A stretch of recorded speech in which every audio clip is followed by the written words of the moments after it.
다 같이 묵도하심으로 수예배를 하나님께 드리겠습니다.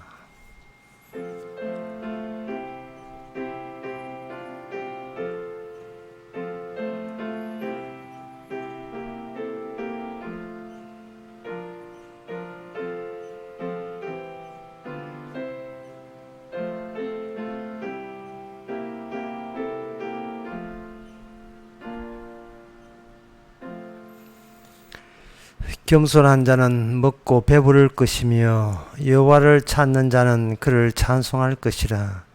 너희의 마음은 영원히 살지어다.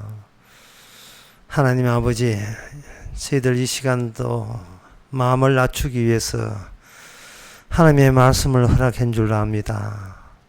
사람은 아무것도 아니지만 말씀이 이끄는 대로 살아가는 그것이 진리요 주의 세계라는 것을 오늘 또 온몸으로 느끼는 시간 되게 하옵소서. 예수님 이름으로 기도합나이다. 아멘.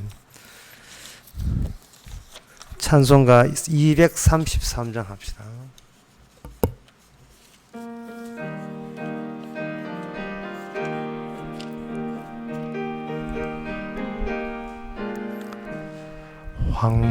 황무지가 장미꽃같이 피는 것을 볼 때에 구속함에 노래 부르며 거룩한 길 다니리. 거기 거룩한 그 길에 검은 구름 없으니 낮과 같이 맑고 밝은 거룩한 길 다니리.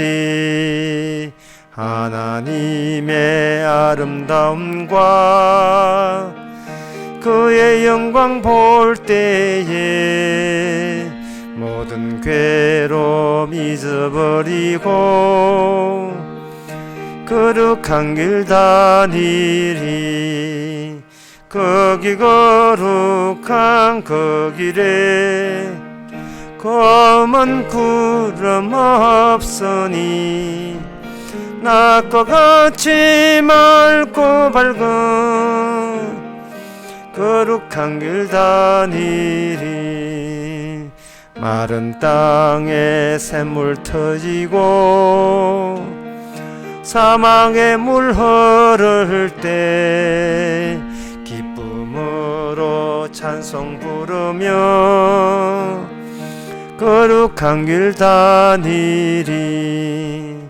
거기 거룩한 그 길에 검은 구름 없으니 낮과 같이 맑고 밝은 거룩한 길 다니리. 거기 약한 짐승 없으니 두려울 것 없겠네. 기쁨으로 노래 부르며 거룩한 길 다니리. 거기 거룩한 그 길에 검은 구름 없으니 낮과 같이 맑고 밝은 거룩한 길 다니리. 거기 죄인 전혀 없으니 거룩한 자뿐이라. 주가 주신 멸류관 쓰고 거룩한 길 다니리. 거기 거룩한 그 길에 검은 구름 없으니 낮과 같이 맑고 밝은 거룩한 길 다니리. 이 시간 우리 다 함께 기도할 때 기도 제목은 우리가 막연히 사는 것 같지만 그게 아니고 이 세상을 떠나고 있는 중입니다. 버려야 될 세상 미련 없이 차버리고 가야 될 세상은 찬송가 가사처럼 전혀 죄인 없는 그곳으로 우리가 지금 힘차게 달려가고 있습니다. 그냥 무심코 살아가는 인생 되지 말고 날이 갈수록 하늘나라가 더 가고 싶은 곳으로 다가올 수 있도록 다 같이 기도합시다.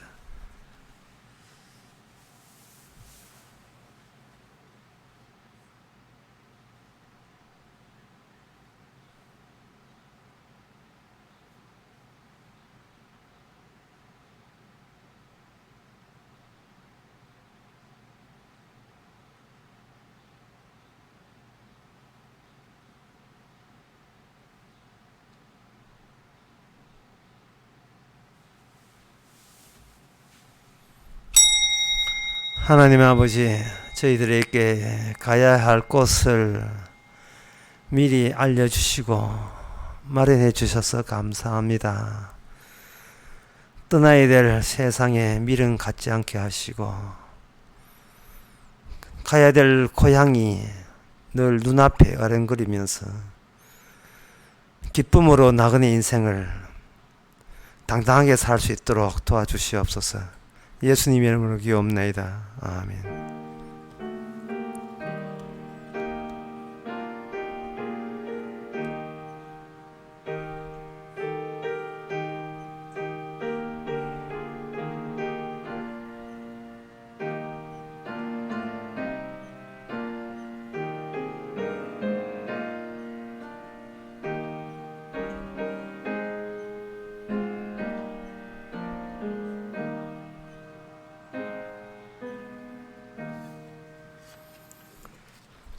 하나님의 말씀은 창세기 39장 7절에서 9절까지입니다.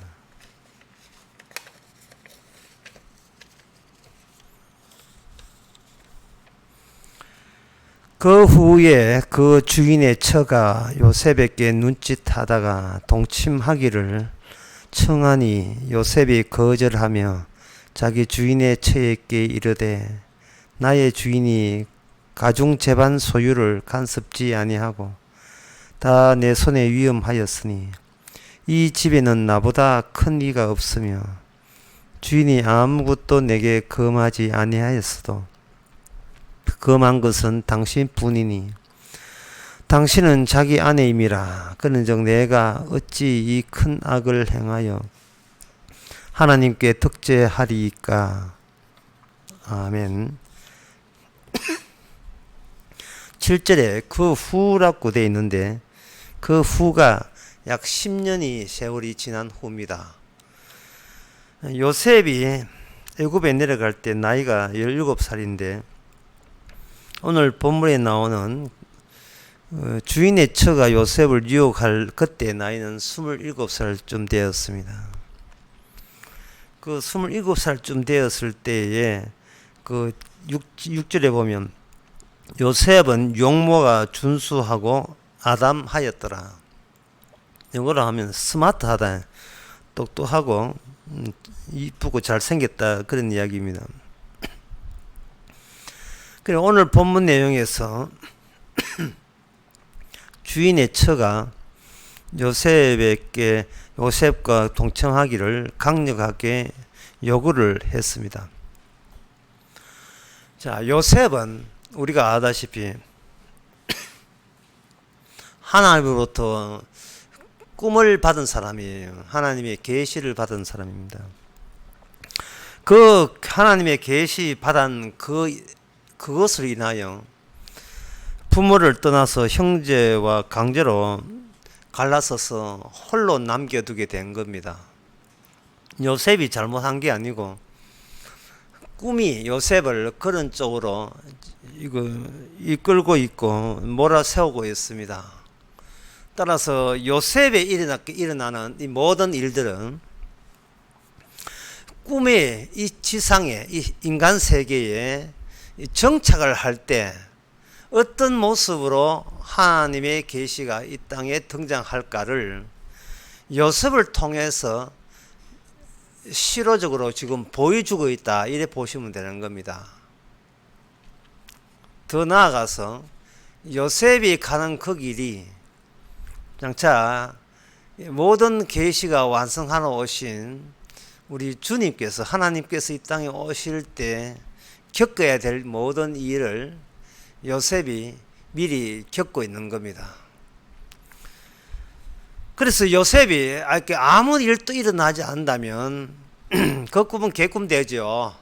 꿈이 있는 기나 꿈 없는 기나 뭐 그렇고 그렇다면 그 뭐 사람 살다가 취직해가지고 열심히 살고 애 장가가서 애 놓고 그래서 늙어 죽고 뭐 그게 무슨 특징이 있겠습니까? 뭐 하나님의 뭐 꿈 받아놨다는데 뭐 받은 자나 안 받은 자나 뭐 그렇고 똑같이 되잖아요.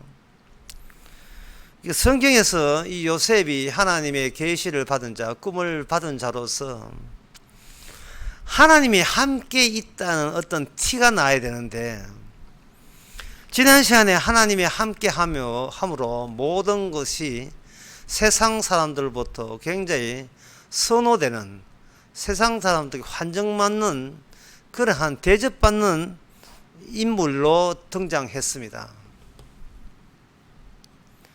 그렇게 되어버리면 요셉이 꿈을 꿨기 때문에 형이 그걸 미워하고 시기해서 꿈 있는 존재라는 이유 때문에 추방했던 이 갈라짐이, 헤어짐이 이 애굽에서는, 애굽 나라에 팔려와서는 그게 티가 전혀 나지를 않는 거예요. 계속 뭔가 갈라짐이 있어야 돼요. 차별됨이 있어야 되는 겁니다. 그거는 왜 그러냐 하면은 이미 요셉이 꿈을 꾸면서 꿈이 없었던 형들과 꿈 있는 요셉 사이에 소통할 수 없는 두 개의 영역이 서로 갈라짐을 보이듯이 이 요셉이 가는 것도 동일한 현상이 일어나 줘야 이 세상이 근원적으로 뭔가 잘못되어 있다는 거. 살만한 것이, 성도가 하나님의 함께 있는 사람, 하나님의 계시를 받은 사람은 살만한 세상이 못 된다는 것을 분명히 알려줘야 되는 그 기능이, 꿈의 기능이 있습니다. 지난 시간에 요셉이 하나님과 함께 있어서 하는 것마다 형통했다면 이것은 세상 사람들에게 버림받고 배척받는 존재가 아니고 대환영을 받는 존재죠. 마치 예수님께서 병 고치고 귀신 쫓아내니까 이스라엘 사람들이 메시아 왔다고 자기들 기존의 입장에서 자기들 생각에서 자기들에게 원하는 것을 만족시켜주고 채워주니까 야, 이게 복인가 보다, 이게 정말 하나님께서 우리를 사랑하시는 증거인가 보다 하고 예수님을 환영한다고 종려나무 달고 따라다니면서 많은 군중들이 따라서 다녔습니다. 그 기적을 베풀 때, 떡을 먹고 배부를 때는 사람들이 이제는 내가 영원히 의지할 만한 사람 의지했다고 좋다 했습니다. 그러나 예수님께서 내 살과 내 피라는 예수님의 죽음을 암시하는 이야기 했을 때 한 사람도 남기지 않고 다 가버렸고, 심지어 그 예수님의 12제자도 예수님의 자신의 죽음과 고난과 죽음에 대해서 언급하니까 수제자 베드로가 예수님에 대해서 정면으로 일 그렇게 하는 거 아닙니다 하는 식으로 공박을 했지요. 따라서 오늘 이 본문을 보면서 요셉이 용모가 준수하고 아담하였다, 누구와 어떤 여자도 탐을 낼 만한 그러한 한창 그 빛이 나는 그런 용모를 가졌다는 것은, 이게 요셉은 아무리 세상 사람들 환영을 받아도 세상 사람과 결별해야 될 그런 영역에 속한다 하는 것을 벌써 여기서 이 본문에서 이야기하고 있는 겁니다. 따라서 이 결별하는데 아주 중요하고 획기적인 역할을 한 사람이 있었으니 그 사람이 바로 보디발의 처가 이 요셉의 지인과 이 세상에 속하지 않은 사람이라는 것을 잘 보여주는 역할을 다 한 거예요. 그러면 이 요셉이 그 자기가 하나님의 계시를 받고 꿈을 꿨으니까 나는 세상 사람과 다르다. 어디에 내 같은 것이 내한테 들이대느냐 하는 식으로 사실은 세상과 결별하기를 요셉이 은근히 노린 게 아니에요. 예. 나는 특별한 사람이니까 세상이 이쯤 해가 나를 핍박해 줘야 될 텐데 이렇게 자기가 시나리오를 쓰지를 않았습니다. 요셉의 꿈이 있고 하나님의 계시가 있다고 해서 요셉이 그 꿈과 계시를 지키는 사람이 아니라는 것은 분명해야 됩니다. 이건 오늘 우리 성도에게도 마찬가지입니다.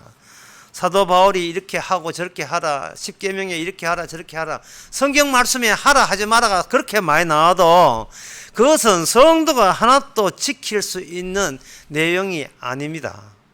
성도는 그냥 오늘 본문의 요셉처럼 그냥 환영받으면 그 감사한 마음으로 그냥 이 세상에서 그저 박혀 살면 돼요. 살면 되고, 꿈과 하나님의 계시와 꿈이라 하는 것은 누가 다루냐 하면은 주님이 다뤄요. 주님이 개입을 하는 겁니다. 그 개입을 할 때 어떤 식으로 개입하느냐 하면은 그 요셉이 평소에 나 이 정도야 꿈꾼 사람이야 라고 그들먹거리면서 다른 세상 사람과 차별화시키는 것이 아니고 하나님께서 개입해버리면 세상 사람들은 어떤 사고방식으로 살아가느냐 하는 것을 노출시키는 하나의 계기로서 극히 인간적인 방식을 하나님께서는 사용을 하시는 거예요. 요셉이 용모가 준수하고 아름답다 했거든요. 만약에 요셉이 용모가 준수하지 않고 못생기고 그렇더라면 그렇게 보디발의 처가 달려들지 않을 것이고, 그러면 뭐 요셉은 그냥 애굽 사람과 더불어서 칭찬받고 잘 살아요. 별 볼 일 없는 그러한 뭐 이쁘지도 않은 얼굴 가지고 고맙습니다 하고 이렇게 외국인을 노예이지만 이렇게 특별 대우해 주니 고맙습니다 하고 살았을 거예요. 그러니까 이건 뭐냐 하면 이 여자가 요셉을 달려드는 것을 요셉이 은근히 기대하거나 뭐 노렸거나 예상하거나 그런 게 전혀 없이 요셉은 그 요셉대로 그냥 막 사는 거예요. 막 살게 되면 요셉에게 하나님의 꿈이 연결되어 있기 때문에, 하나님의 계시가 연결되기 때문에 하나님께서는 이 요셉을 통해서 세상과 요셉의 영역을 분리시키는 겁니다. 애굽은 비언약적이에요. 하나님의 언약이 없고 요셉은 하나님의 언약을, 야곱 언약 안에서 움직이는 사람입니다. 따라서 오늘 본문을 통해서 둘이 이제 같이 잘 지내다가 10년 동안 잘 지내다가 이 지방하고 이 집안의 요셉하고 갈라지는데, 그 갈라지면서 주님께서 언약을 앞장서서 개입하니까 이제 언약과 언약 아닌 쪽이 이제 서로 충돌하면서 갈라지겠죠. 갈라지는데 그 갈라지면서 무엇을 하나님께서 알려고자 하느냐 하면은, 요셉이 없는 그러한 애굽이라면, 애굽은 우리가 생각하는 아주 정상적인 나라예요. 아무 탈 없는 그냥 인간들이 열심히 꾸준하게 자기를 할 일이고 평화롭고 정상적으로 살아가는 나라입니다. 그런데 그게 정상적이다 라고 할 때는 애굽 사람들한테는 자기가 어떤 문제가 있다는 생각을 감안하지를 못해요. 인간들, 같은 인간들끼리 다 뭐 잘나고 못나고 이런 인간들 살다 보니까 인간은 자기 자신에게 문제 있다는 것을 감히 생각할 수 있는 사람은 이 세상에 아무도 없습니다. 남의 잘못은 잘 보이지만 자기는 착실하게 살아가는데 뭐가 잘못이 있겠어요? 뭔가 자기 뜻대로 안 되면 아이고 그때는 뭔가 잘못된다 싶어서 잘못되었습니다 하지만, 그거는 잘못을 알아서 잘못했다 하는 게 아니고, 지금 이 사태, 이거 자기가 안 좋은 사태를 이렇게 반성하는 척하고 회개하는 척 하니까 좀 봐줘가지고 원상복귀해달라는 그러한 아양 뜨는 거예요. 하나님 앞에서. 잘못됐습니다. 제가 잘못됐습니다 하는 뭐가 잘못됐는지 모르죠.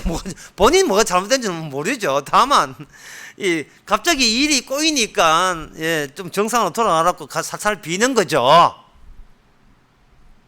그러니까 이런 식으로 인간은 절대로 자기 자신이 누군지를 몰라요. 반성은 됐다 하는데 반성하기 전에 하고 후나 똑같습니다. 그런데 여기서 그 보디발의 아내가 여기서 애굽 나라의 대변자로 봅시다. 대표자.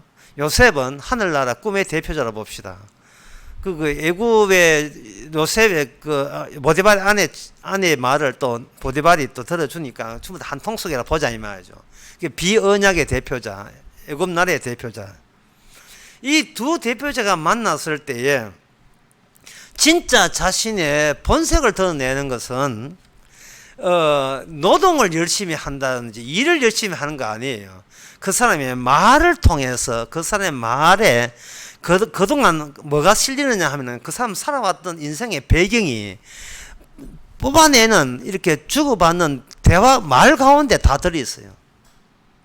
대화를 함으로 말미암아 서로 다른 영역에서 다른 세계에서 살고 있다는 것이 티가 나버리는 겁니다. 하나의 예를 들면 제가 이스라엘 갔을 때 어딜 갔냐 쿰남 공동체라는 곳을 갔어요. 일반인들은 잘 모르죠. 쿰남 공동체라는 것은 뭐냐 하면은 하나님의 말씀대로 살게 되면 의인되고 의인이 되게 되면 말씀대로 사는 우리 공동체 쿰남 공동체 우리 공동체만이 메시아가 의의 백성으로 받아준다라는 것을 믿는 그런 단체인데 이 단체가 예수님 당시 그리고 그 전에 예수님 오시기 그 전부터 이런 단체가 있었어요.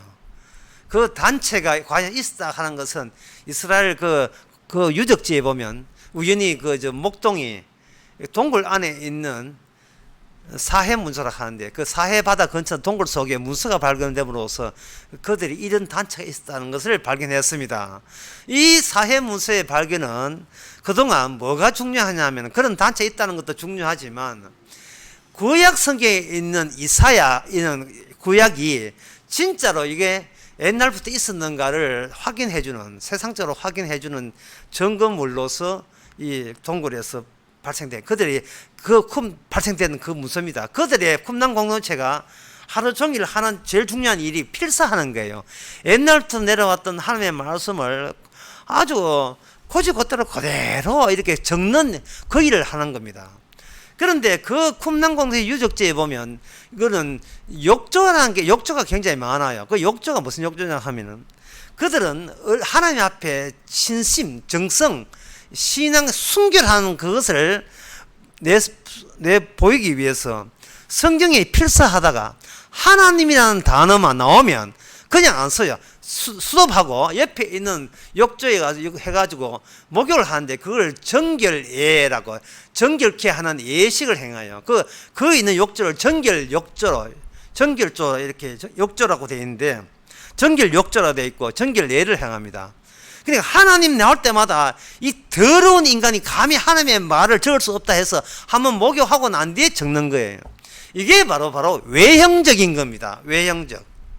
제가 이야기하고자 하는 것은 뭐냐면은 종교 생활을 하는 것에 있어서 외형적으로 하게 되면 그거는 다른 사람이 모방이 가능해요. 너무 대표적인 것이 천주교잖아요. 양쪽 어깨하고 이마에 삼위일체 상징의 표시를 하잖아요. 묵주하고 마리아상 보이고 동방 러시아 정교도 마찬가지고 그리스 정교도 마찬가지고 어떤 형태 가시적인 그런 것을 가지고 사람들을 교합하고 단결시키는 겁니다. 단결시키면 뭐냐? 두 사람 모이고 세 사람 모이고 네 사람 모이면 그게 뭐가 되냐 하면 권력이 돼요.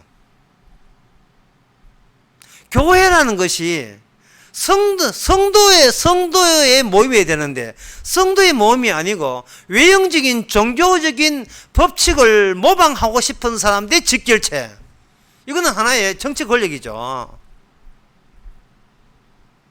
그렇게 종교를 하다 보면 거기서 역사와 전통이 나오고 역사와 전통을 거스려버리면 이단으로 규정해버리는 겁니다. 이게 다 외형을 계속 살려놓기 때문에 그래요. 예형적인 것을 법칙 같은 것, 법 같은 것을 걔대로 물려주는 거예요. 전통 같은 것을. 그래서 그 전통대로 하는 이상은 아까도 이야기했지만 자신이 뭐가 문제인지를 모르는 거예요. 그런데 정작 하나님의 계시를 받은 이거 요셉은 지금 애굽의 어떤 가정에 노예로 살고 있습니다. 어떤 종교적인 여호와 믿는 종교라 하는 것은 찾아볼래야 찾아볼 수가 없어요. 그냥 하루 종일 뭐 안식일 지키는 것도 아니에요. 그냥 하루 종일 그냥 그 집안 일상에 그냥 근무하고 있는 중이에요. 그게 무슨 종교고 그게 무슨 신앙처럼 보이겠습니까? 전혀 신앙처럼 안 보이죠. 외형적인 형식이 없는 거예요.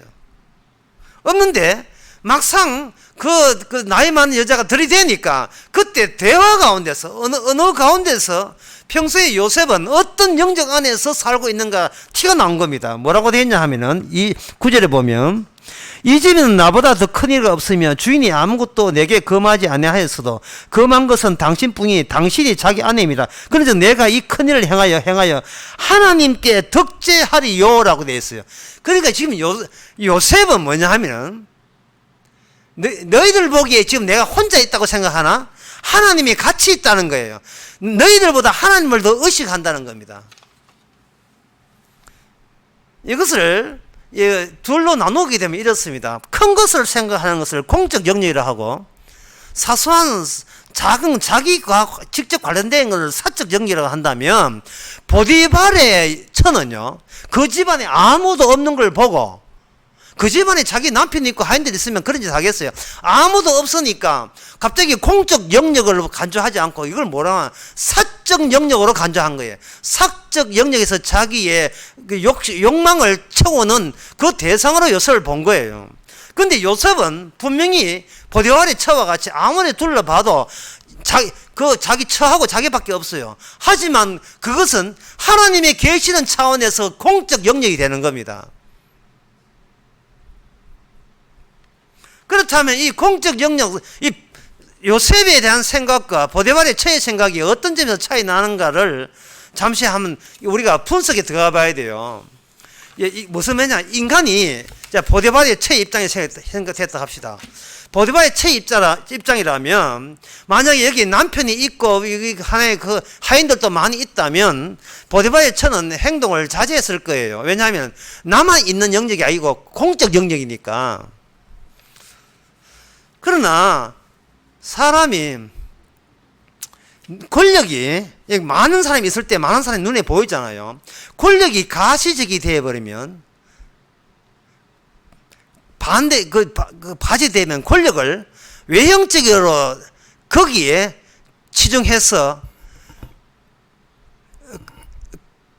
마치 그런 척을 하게 돼 있어. 인간은 무슨 말이냐 하면 권력이 이렇게 많은 사람이 있고 권력이 이렇게 눈에 보이는 어디 법적인 눈에 가치가 있다면 사람들은 그걸 남들이 눈을 생각해서라도 사적 영역은 내가 마치 없는 것처럼 행동한다 이 말입니다.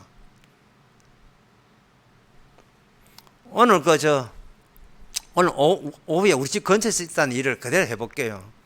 어떤 아가씨가 차를 주차했는데 아무도 없는데 어떤 사람이 차를 끌고 간 모양이에요. 우리 앞동에 있는 아가씨의 차를 했는데 끌고 갔는 모양이죠. 만약에 누가 있으면요, 그 만약에 차 주인이 있다 하면요, 공적 영역으로 들어가서는 거예요. 아이고 미안합니다 하는데 아무도 없으니까 그거 받고 그냥 간 거예요.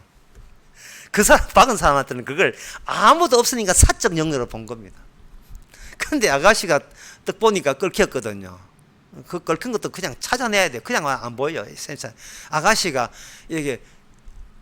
파출소에다가 신고해가 경찰관 2명이 또 와가지고 사진 찍고 또 했어요. 아가씨는 사적 영역을 공적 영역으로 바꾼 겁니다. 정의를 내세우기 위해서. 이것은 이게 이렇게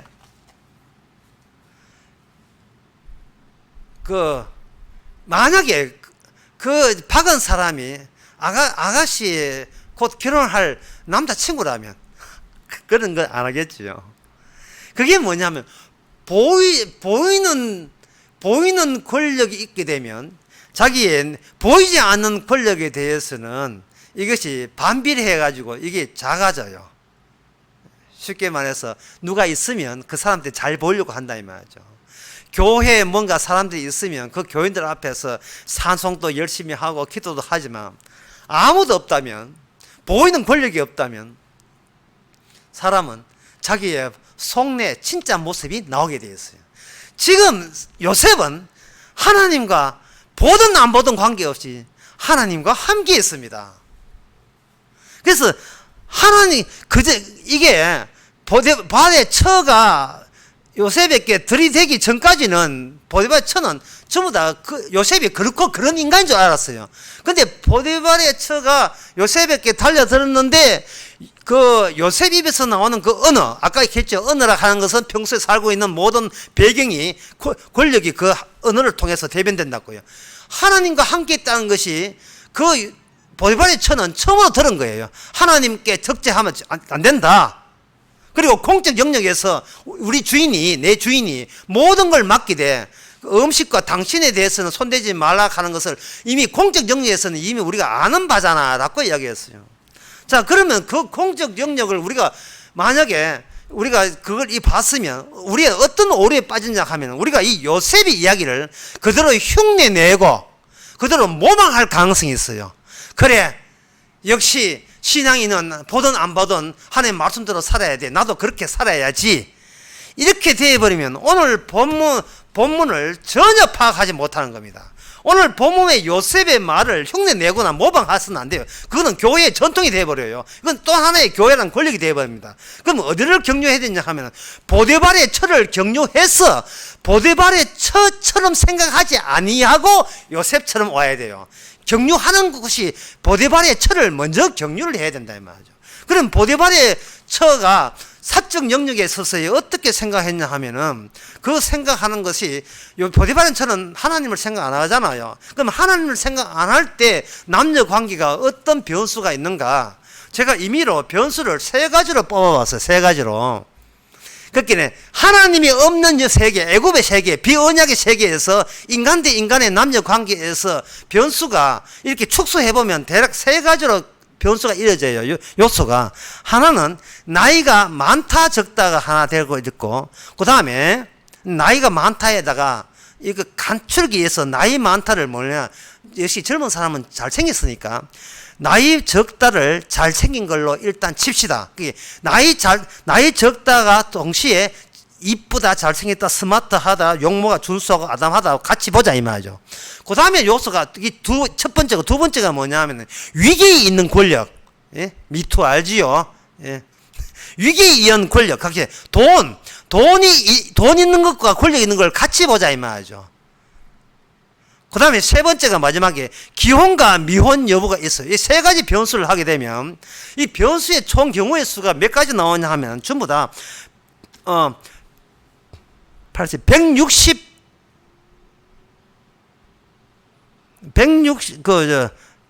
162가지가 나와요. 어떻게 162가지가 나오냐 하면 예를 들겠습니다. 3가지 조건만 해도 162가지의 경우가 있고 그 경우 중에 인간의 만남은 남녀 관계가 딱 하나밖에 안 됩니다. 예를 들면 남자 측을 먼저 따져봅시다. 젊다, 돈 없다, 미혼 이런 경우 있을 것이고, 두 번째 늙었다, 돈 없다, 미혼, 세 번째가 젊다, 돈 없다, 기혼, 네 번째 젊다, 돈 없다, 미혼, 다섯 번째 늙었다, 돈 있다, 미혼, 여섯 번째 늙었다, 돈 있다, 기혼, 일곱 번째 늙었다, 돈 없다, 기혼, 여덟 번째 젊다, 돈 있다, 미혼, 아홉 번째 젊다, 돈 있다, 기혼. 이것이 전부예요. 여기서 젊다는 것은 인물 예쁘다도 포함된다 했죠. 그 다음에 돈 있다를 위계, 돈은 없지만 어디 권력 청와대 아는 사람이나 뭐 집안이 빵빵하든지 뭐 이런 거까지 포함했어요. 근데 요렇게 하면 이게 9가지밖에 안 되는데, 거기에 남자 측만 그러는데 여자 측도 9가지니까 어떻게 맞냐? 젊었다, 돈 없다, 미혼인데 여자는 늙었다, 돈 있다, 기혼이다. 이렇게 붙는 경우가 오늘 본문의 보디발의 처와 요셉의 경우다 말이죠. 그 경우가 뭐냐면 99, 81, 이쪽에 9가지, 이쪽에 9가지, 81가지 경우 중에서 한 가지에 이게 걸린 거예요. 그런데 그러면 81가지인데 왜 이게 162가지 되느냐? 누가 먼저 들이대느냐가 문제예요. 누가 먼저 대시를 누구 뜻에서 먼저 하냐? 결국은 182가지 경우에 어떤 이 세상에 있는 모든 인간의 남녀 관계는 여기 다 들어가 있습니다. 그거 외에는 없어요. 그러면 왜 이게 시잘데기 없는 얘기를 왜 하느냐? 교회 다니는 사람이, 특히 권사님이 아들이나 딸 중매할 때에 그저 하나님 앞에 덕지하려 요것 보고 결혼하지 않아요. 반드시 어디를 경영하냐 하면 보디발의 처가 갖고 있는 사고방식을 경유해서 모든 혼사에 나서게 된다 이 말이죠. 딸 보고 네가 나이가 그렇게 40이 넘었는데 누구하고 뭐 사귀나? 엄마 내 좋은 사람이 있어요. 그래? 아이고 네 나이 많은데 불구하고 좋은 사람 있나? 돈 있나? 돈은 내가 약간 어느 데 있어요. 그러면 누구? 미혼이야. 아이고 뭐 총각이죠. 그래 잘됐네 데려오라 해보니까 지보다 17살 적은 사람. 그래 부모 입장에서는. 그런데 늘 마음속에 공적 영역만 생각해. 그 우리 남자친구가 뭘 하는데 어떻게 하나님 앞에 바르게 살 것만 생각해. 그러면 그 엄마가 쓸데없는 아무 쓰잘데가 없는 생각한다고. 그러면 이 세상에서의 도덕은 뭐냐? 이렇게 되어 있어요. 도덕은 남자가 여자보다 4살은 많으면 궁합도 안 보고 간다 하거든요. 그러면 182가지 중에서 일단은 4살 차이로 우리 가시면 이해하시기만 일단 4살 차로 묶읍시다. 그게 남자가 좀 늙었고 여자가 젊어야 돼요. 그 돈의 문제에서는 남자가 여자보다 약간 3분의 1 이상 수입이 많은 거. 그 다음에 양쪽 다 이미 결혼하면 했거나 이혼은 안 돼. 결혼했거나 또 안 돼. 결혼한 상태도 물론 안 되고 한 사람도 안 되고 애도 없어야 되고 그러면 미혼 상태가 돼야 돼요. 결국은 세상 사람들의 기준은 뭐냐 하면 4살 차이인데 이 4살은 정확한 나이고 3살 또 봐주겠습니다. 4살 차이고 남자가 여자보다 돈을 해서 여자가 돈 번다고 남자 무시하지 않고 그 다음에 둘 다 미혼 상태. 이게 주님의 뜻입니까? 이게 주의 뜻이냐 이 말이죠. 182가지 속에 들어간 건 맞는데 이게 주의 뜻이냐 이 말입니다. 실제로 모든 인간 속에는 4살 차에다가 4살 정도 너무 강조하는데 4살 차에다가 돈 남자 더 벌고 누구 다 키워 이게 보디발의 처의 사고방식을 딱 들어있으면서 이게 애국적인 사고방식을 들어있으면서 그래놓고도 그 다음에 이제 저 뒤차기 조건 하나 그래도 교회 다니면 안 나았겠나 하는 식으로 이걸 마치 하나의 안 해도 되는 옵션 하나 채택하는 것처럼 또 걸쳐놓고 그것이 주님의 축복입니까? 하나님의 사랑받은 결혼이에요? 아니지요. 이게 언약적 개입입니까? 결국 우리는 보디발의 철을 비난하거나 보디발의 철을 나무랄 수가 없는 똑같은 182가지의 사고방식 경우의 수 같이 한 통속으로 묶여져 있는 거예요. 어떤 인간이 보디발의 철에 있게 돌을 던질 수가 없는 겁니다. 그리고 요셉마저도 칠났고 나는 하나님이 덕자다 이런 소리를 안 한 거예요. 이것은 바로 이 세상에서 어떤 인간도 인간의 겉멋까지 종교의 겉멋, 교회 시킨 대로 하는 거, 기독교 시킨 대로 하는 거, 남들 하니까 하는 것처럼 그렇게 신앙이라고 랍시고 엉터리 신앙을 가지고 실제로는 보디발의 처와 같은 똑같은 사고방식으로 살아가면서 요셉을 보면서 훌륭하다는 또 어디 어설프게 모방하려고 훌륭한 소리를 하는 거예요. 지금 요셉은 고난받고 있습니다. 사람이 하나님 앞에 덕죄하려 아주 훌륭한 고백하러까지는 사람이 할 수 있어요. 하지만 이런 요셉처럼 흉내내가지고 안 됩니다. 난 하나님의 뜻에 응한 건 아닙니다. 내한테 죄짓게 하지 마세요라고 사탄아 물러가라고 이야기하지만 그렇게 언급을 함으로써 그렇게 언급을 하고 난 뒤에 어떤 은근히 하나님에 대한 특별한 축복을 보상으로 기대할 수 있느냐 아니면 그런 고백을 함으로써 지금 어느 얼추 살아가는 이 삶의 형편보다 더 추락한다면 더 살기가 힘들고 억울하다면 그래도 이런 고백하시겠어요? 그걸 복이라고 하겠습니까? 제가 대구 강의에 그런 이야기 했죠. 아브라함이 없는 자식을 새로 아들 생길 때 누구나 그걸 복이라고 보는 거예요. 하지만 그 아들을 하나님 앞에 제물로 쪼개서 드리는 그까지라도 복의 연속성이라고 저것도 복이지만 이것도 복이야 라고 기쁨으로 자식을 바칠 수 있는 그것조차도 복이라는 안목을 우리가 가질 수 있느냐 이 말입니다. 처음에 말씀드렸듯이 하나님의 신앙생활, 하나님의 말씀 지키는 것은 인간의 손을 떠나서 인간이 할 수 있는 게 아닙니다. 우리가 할 수 있는 게 아니에요. 하나님께서 개입하시는데 우리 훌륭하다고 요셉 훌륭하다고 개입하는 게 아니에요. 우리가 지금 정들어 있고 우리가 안 떠나려는 이 세상이 얼마나 엄청난 하나님의 적대적 관계 속의 영역으로 가득 차 있는가를 우리 성도를 통해서 또는 요셉을 통해서 그걸 까발리고 있는 겁니다. 그 일에 요셉이 지금 쓰여지고 있는 거예요. 오늘날 성령 받은 우리가 쓰여지고 있는 겁니다.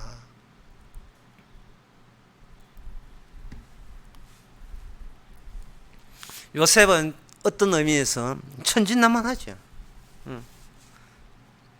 천진난만해요. 어린아이 같은 사람이다. 이게 상처 같은 것도 없고 그렇게 상당히 순진하지요.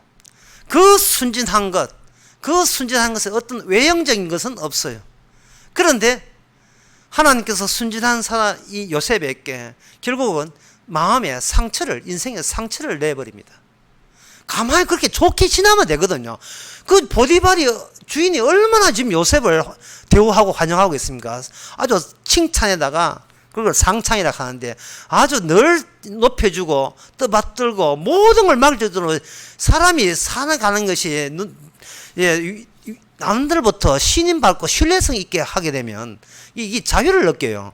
그 정도로 지금 요셉을 자유를 만끽하고 있습니다. 요셉의 처와 관계없는 것과 그리고 하나는 이 음식물에 빼놓고는 마음대로 할 수 있는 거예요.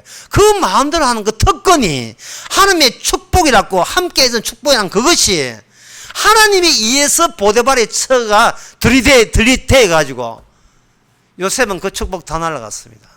자, 그렇다면 오늘 설교의 끝부분에서 우리가 주목해야 될 것은 보디발의 처가 요셉에게 고통을 주는 그것마저 아브라함이 자기 이삭을 바치는 그 고통처럼 하나님의 뜻에 의해서 보디발은 쳐들어왔고 그 뜻은 결국 요셉에게 고통과 마음의 상처와 암울한 미래가 더 캄캄한 미래를 제공한 겁니다.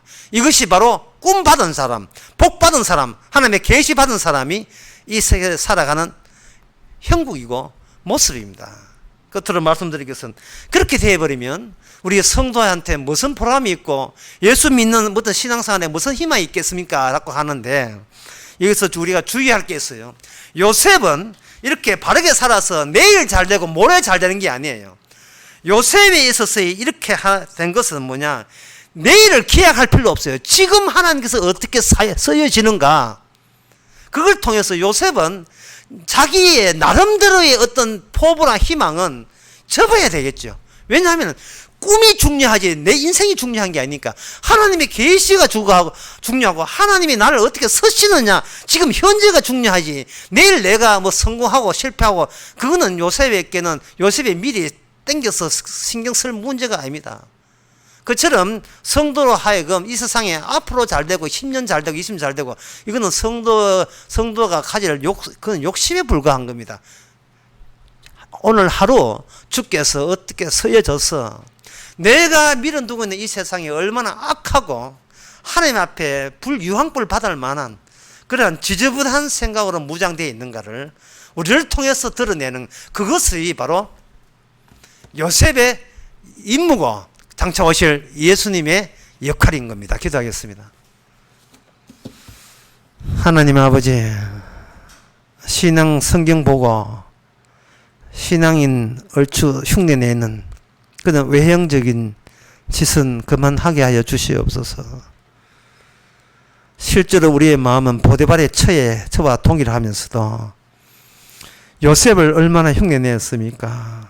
우리 자신이 세상을 좋아하는 것 자체가 주님의 십자가 앞에 우리가 버림받아야 될 마땅한 죄인인 것을 다시 한번 주님의 뜻 앞에서 십자가 앞에서 고백하는 저희들 되게 하옵소서. 예수님의 이름으로 기도합나이다. 아멘.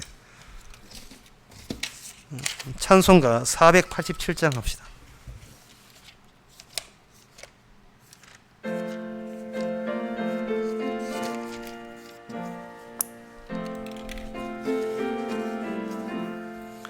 죄짐 맡은 우리 구주 어찌 좋은 친구인지 걱정 근심 무거운 짐 우리 주께 맡기세.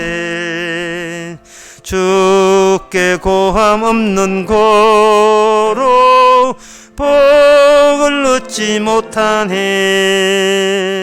사람들이 어찌하여 아랠 줄을 모를까.